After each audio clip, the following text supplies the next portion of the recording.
Ladies and gentlemen, welcome back to the workshop. Fantastic to have you here as ever. We've got a lot to do. First thing is we're gonna do some painting on the grinding room. Thanks for joining us, and I hope you enjoy.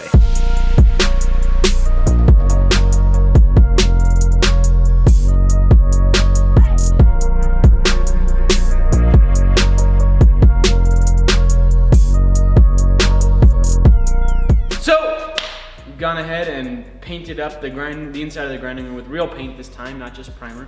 We rolled it out, and now we're ready to get started on cutting up everything for the mailbox that we were supposed to put up weeks ago.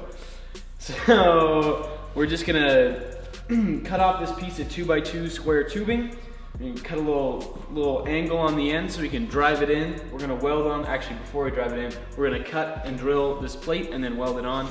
And then we're gonna use that to drive it into the ground, and then we'll bolt it onto the mailbox. This is a big mailbox. Yeah, I can fit in here. So yeah, we're gonna build ourselves a mailbox stand.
Well, it doesn't look like we've got a lot further to go, and it's certainly not holding it very tight. We're hitting something down there that is not letting this happen. At this point, I'm really skeptical if we're even gonna make it work solid enough without pouring some concrete. There's gotta be some like quick set stuff on the market that we could grab at Ace. We can go have a look. So we're gonna put this mailbox stand on the back burner. We did some research, well, Will did some research. What did you find out?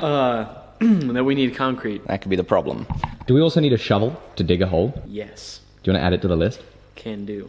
So, that list that we're talking about is the list for the errands that we're about to run. First things first, we're gonna stop off at the car dealer where I left my truck. Talk to them about my truck. If you'll remember from the last episode, cluster stops working, won't change gears. Ooh, just adding fuel to the brand wars in the YouTube comments. Ruh-roh. Ruh-roh indeed, then we're gonna run some errands.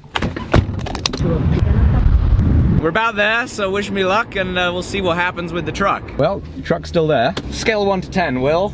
How well did that go? Anyway, we're gonna go run some errands and do some more of that. So the first thing we're gonna do is head back to the freight company here and check out the mill again, because the guy who shipped it doesn't think that it actually fell all the way over. So we're gonna see if it really is okay, and if it's just a little bit of scraped paint, maybe they bumped it up against, you know, the wall, a concrete wall or something like that, or if it did in fact fall all the way over. I am still pretty certain it fell all the way over. That's the way that I'm betting, because it's just what it looked like to me, but we can have another look. What do you think? I really couldn't say. He seemed to think that if it had fallen all the way over, that motor would have fallen off, and which makes sense because I mean, it's really not made to absorb an impact like that, and the motor is only mounted on one side, so it makes sense that it could fall off had it fallen all the way back. I don't know, you know. It could have been a slow fall. That motor's got to be bolted on there pretty tight. It could have been a slow fall, I gotta say. Maybe they didn't. It was halfway down before it started really falling or something like that. I don't know. We're gonna see if we can have a better look at it, see if we can determine whether or not it was, you know, tipped all the way over. Okay, so we're back in the warehouse. They've moved it. See, I look at this, and it takes a lot to do that. That's a hell of a thing to get through all that paint. Look at this, it looks like it's chipped off of there too, where there's a difference in thickness here. I don't know.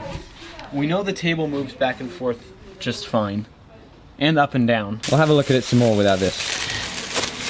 See, the thing that definitely happened, yesterday we lowered this table, and it was higher up, and these handles had completely poked through this side wall, clear as day. On this side here, the handles had completely poked through the side wall.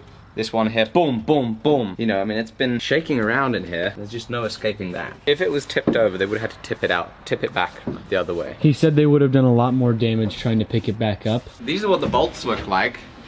The lag bolts that were holding it down. So one of the things that the warehouse guys here have been saying is they think Speed Bump could have popped this up off the pallet, ripping this bolt out of here, straight out.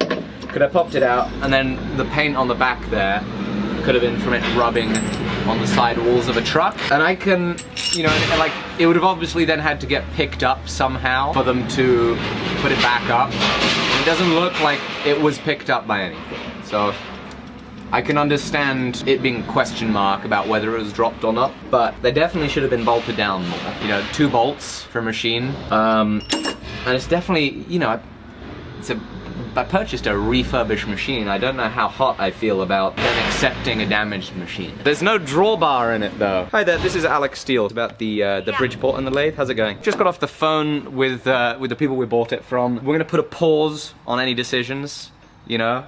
It doesn't really look like it fell over at this point. I can see that, but the thing did scrape around. It was rattling around in here. The 2 bolts came out. So I don't know what we're gonna do. What I do know we're gonna do is we're gonna go to the helpful place with the helpful hardware. Folks. Here we are. I think we definitely need Christmas lights.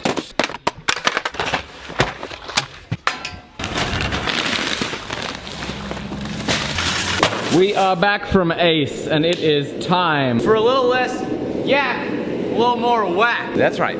We need to make, you know, we need to make a cup, we need to make lots of, we need to make everything. But the first thing I'm gonna make is a toilet roll holder. We don't have one of those in the bathroom. I'm gonna try my hand at a paper towel roll holder. That's what I'm making. No, it's 2 different things in America. Toilet paper is like this big, and paper towels are like this big. Ah, they're 2 different things in the UK too? I just thought you were saying that you were making the same thing I was making. We're not, we're making 2 different things. That's some 1/2-inch round. That's heating up. Here we go.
Thank you guys so much for watching this episode. It's been an interesting day, to say the least, but we're gonna call it there for a day. We've got a toilet roll holder, which is good, because that can go into the bathroom. Thank you all so much for watching. I hope you enjoyed. Please do go grab yourself some merchandise. And in honor of the broken lathe, remember, 10% off, code MONARCH. Thank you guys. Dropping in here from the future at the end of the video to just say, a decision was made with the lathe and the Bridgeport. I'm sending both of those back, so both of those are indeed getting refused. They're gonna go back to the machinery dealer, and he is very kindly sending us out another lathe. He is the brother of that Monarch 10EE sitting in his shop. Thank goodness. And he is now 70% of the way done on refurbishing another Bridgeport, and so he's gonna be sending those back out to us. He'll then probably be processing an insurance claim with the freight company. I don't know, but I'm pleased that that is what's happening. Timeline on that, I'm not sure, but refusing both shipments, they're going back, and the replacements are coming hopefully rather soon. Thank you guys for the wonderful support in the last episode. It really means a great deal to hear from all of you. Have your great words of support. I'm very grateful. It's certainly been an annoying few days, but I'm pleased that you guys are here, hanging out, enjoying the videos. Nonetheless, thank you. See you on the next one. Bye bye.